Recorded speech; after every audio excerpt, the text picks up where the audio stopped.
Mickey Ward is 31 years old. He's here because he needs the money. Look at the size of that guy.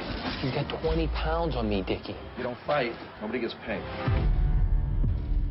With Mickey Ward, he's been in some even high-profile losses, some great fights. Emmanuel Augustus is one, and the Gotti fights. Why did you pick this particular section, this particular title run? Well, we just thought that dramatically would make for the best. I mean, you could have continued to go on for all the Gotti fights, but, you know, that was the fight that made Mickey Ward who he was, and that was the fight that allowed him to go and get that Gotti fight. He wasn't supposed to get the Gotti fight. He wasn't supposed to get the Neary fight. But no, I mean, there's so many great fights, and all the fights that Mickey had were wars. Yeah. And so, you know, you got to pick the ones that work most best and dramatically with the rest of the story, and you know, we only had limited resources. I mean, we had 33 days, and, you know, we got 2 hours to tell the story, so.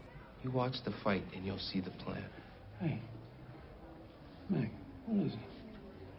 You're scared, embarrassed, because you don't even have a plan on your brother. Just tell me. You got to run against this guy. Let him punch himself out.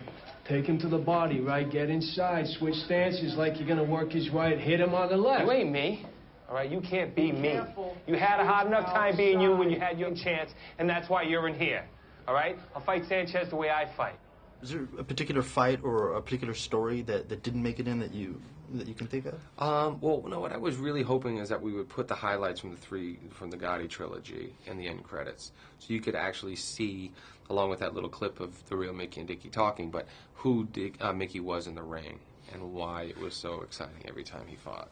Most of your roles seem to require some sort of physical transformation. You seem drawn to that. Believe me, I am not drawn to that. It's such a pain to do that. You know, I wish I didn't, and I'm going to be doing roles without having to do that. I never think about it when I first take it. It's always been something that afterwards I've realized, Dickie's a welterweight. I don't look anything like a welterweight. I can't get down to that kind of weight and still be able to move and play the clean and sober Dickie later on, but I got to transform my body for it. Oh, damn, here I go again. But believe me, I do not search those out. I don't go looking for them. Dickie's a junk bag. Hey.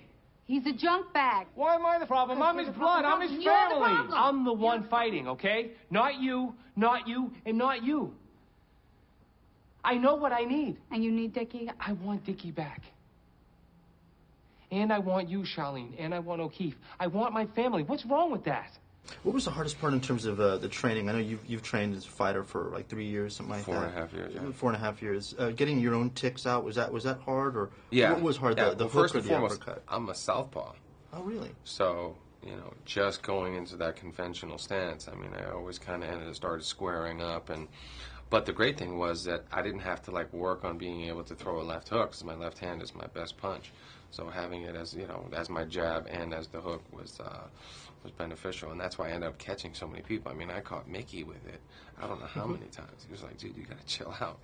Every time I see him now, he goes like this. He puts his hands up. Because you can't help but want to throw punches. I mean, we're always, you know, hitting each other in the body when somebody's not looking, you know, from behind, you know, without the gloves. And all the fighters that were in the movie are in town for the premiere on Monday. We're all going back in the ring tomorrow at my house. Nice. So somebody's going to the premiere of The Black Eye. Mick, what's the problem? The problems. What problems? What's wrong? Problems. Like what? Like maybe you not showing up on time to train. Like maybe him having to come find you in a crack house when you're supposed to be at the airport. I'm sorry. I don't know who you are. Why are you talking? I'm Charlene. We just met. We're together. Do we need to do this again? Hi, I'm Charlene. Hi, I'm Charlene. Charlene. Hi, I'm Charlene. Hey, we're together.